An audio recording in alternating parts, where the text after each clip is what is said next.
Well, good morning and welcome to another Memphis Monday 145. Today we're going to be making a cutting board. I realized a couple of weeks ago we made a breadboard. Subtle differences in a breadboard and a cutting board. Cutting boards are thicker. Cutting boards also have the end grain up, not necessarily so on a breadboard. This one's bigger, made out of different kind of wood, and it also has been cut out in the shape of an ellipse. And one of the things we're going to do today is I'm going to show you how to make an ellipse. A little bit of math involved, but it's going to be shop math, and it's going to go by really quick. But it's the kind of math you need. It's like cutting a radius, or you really need to be able to cut an ellipse. Well, I can't think of anything else. All I'm doing is gabbing. So let's get underway and go make this cutting board. Here's a stock for our cutting board. I thought this. I was just looking at the end of it up there on in my box, and I thought it was maple. But this is clearly poplar. So we're going to make it out of poplar. First step is to cut this thing. Cut each of these two boards into 2-foot sections. Here's a little takeaway: if your chop saw won't go through all the way through the board, flipping it over and lining it up on that the old kerf mark can be difficult. And the trick is to set up a block. You can see this block here, and then when you flip it over, you just run it down to that block and it should line up perfect. Let's try that theory.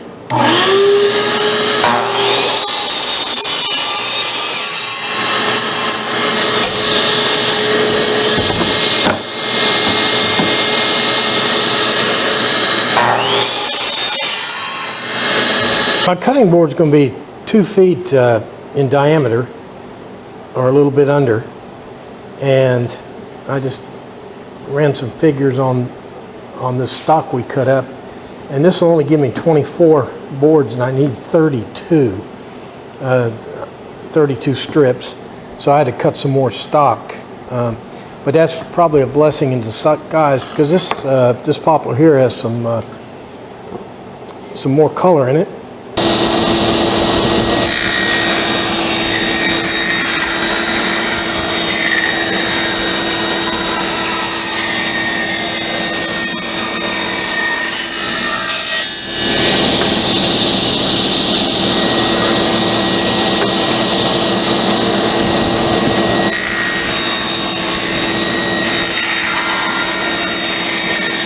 Well, I was going to make it 24 inches diameter circle, but that would have just made it too darn big. I'm going to make it 18 by 24 and put an ellipse, draw an ellipse in the glue up.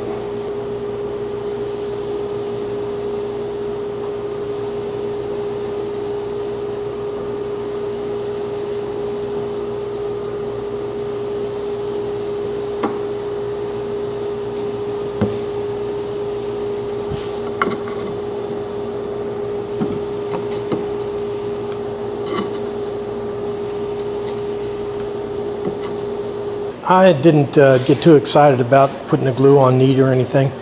I've got a lot of experience with this poplar, and it glues just rock solid. It's like magic. All right, let's figure out how to do an ellipse. We're going to be putting an ellipse on our. We're going to turn this thing into an ellipse, and I'm going to show you how to do that. First thing I do is I got to sand this thing down, flatten it out, and then trim it to size, and then that will give us the final. That'll define the blank that we can put the ellipse on.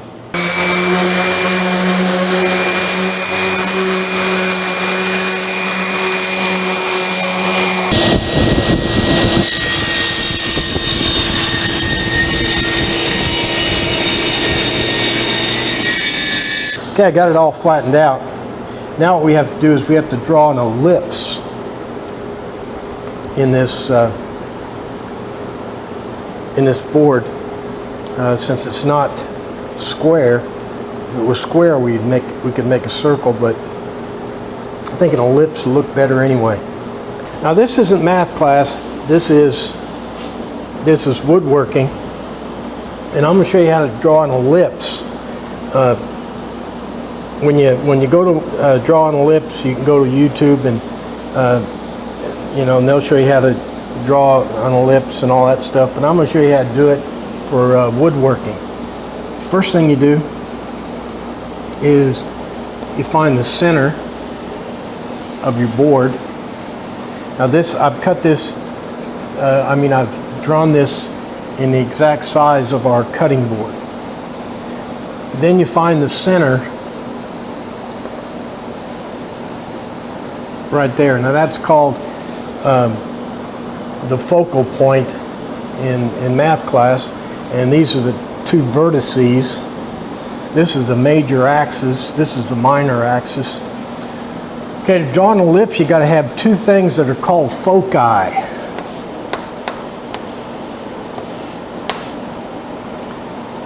And one will be about there and one will be right there.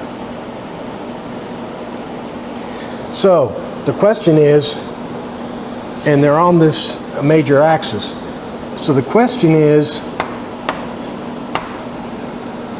how do you locate those 2 points for the given sized board? This is how you do it.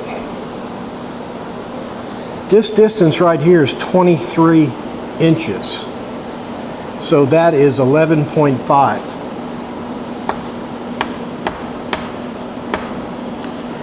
You want to square that number.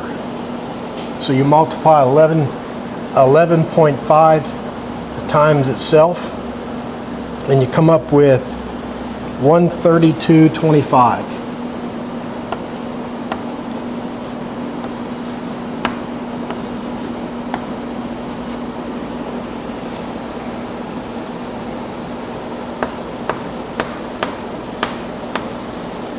So the distance here,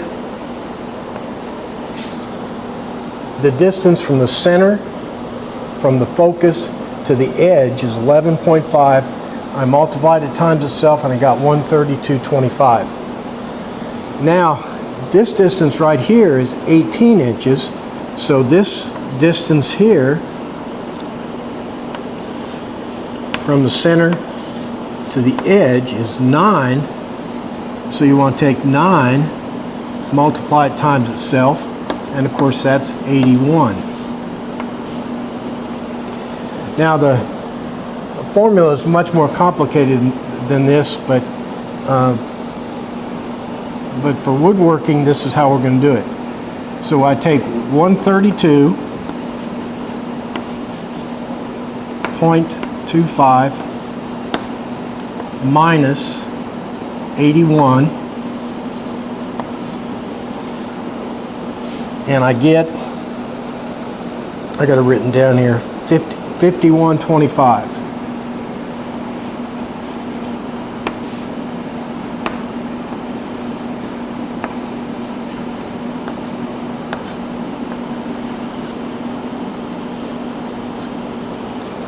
Okay, 51.25 equals c squared. And that c squared, that number that we're going to come up with, that is the distance from the center to the foci in both directions. So we're going to take the square root of both sides of this equation, and that comes out to 7 and 5/32. Okay, we established our 2 focal points, and I drove nails through this board, and this board here is cut to the exact size of our cutting board.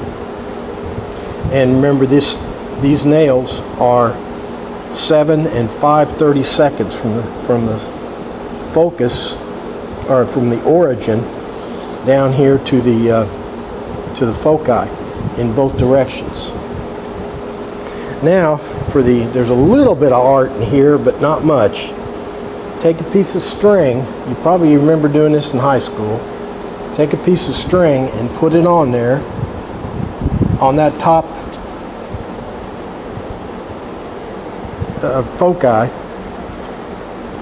and it goes, the doubled up string comes all the way down to where it's at the end of your where you want to draw the ellipse. Then you take your pencil, and what I did is I kind of put me a little groove around the pencil so that okay, now all I do is just go around, and that string will draw a perfect ellipse.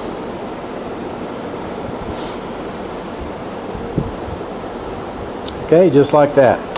Okay, for the viewers I still have left, I'm not going to draw this directly on the cutting board. I'm going to make this template. That way I can smooth it out and tweak it and get it just the way I want it. And then I can trace it onto the cutting board.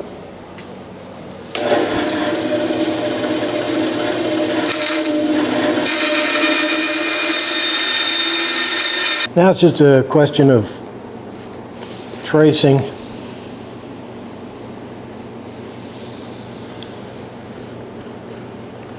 our nice little ellipse right onto our cutting board.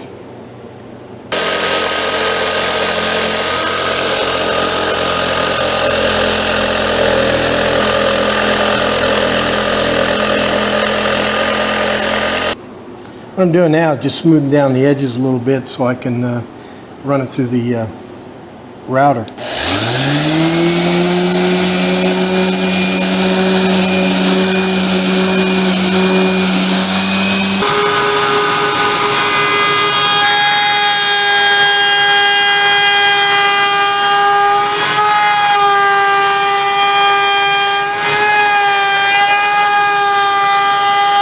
Okay, I got that edged over.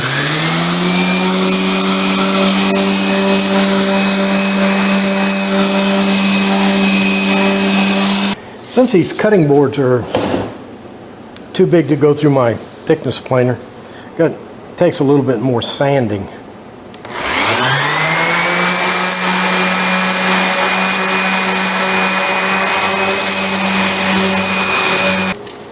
Okay, what I'm doing now is do a little hand sanding.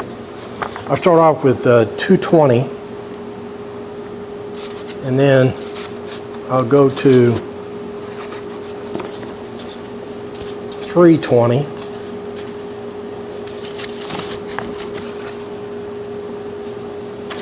and then I'll finish it with 400.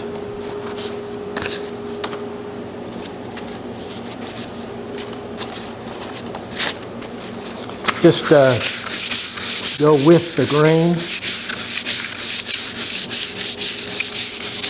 And when you're fooling around the shop sometimes, go over a piece of wood with, using your random orbit or whatever kind of sander you're using, and with 220, and feel it. And then go over it with 220 hand sandpaper, and you can really feel the difference. Okay, just like our other the breadboard we made, we're going to coat this thing with stuff called butcher block oil and finish. If you're making a cutting board or a bread board or a cheese board, or a wooden bowl or wooden spoons or anything like that, you need to finish them with one of these non-toxic food grade finishes. All we do is just put it on and rub it in, and then you wait 6 hours, and after 6 hours or more you can lightly sand it and put a second coat on. Well, there's a nice little cutting board, 23 inches long, 18 inches wide, inch 5/4 thick, inch and a quarter thick, made out of poplar.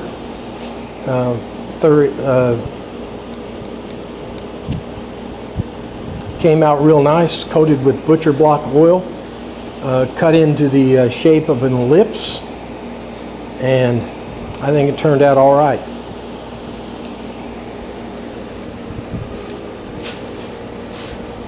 That does it for Memphis Monday 145.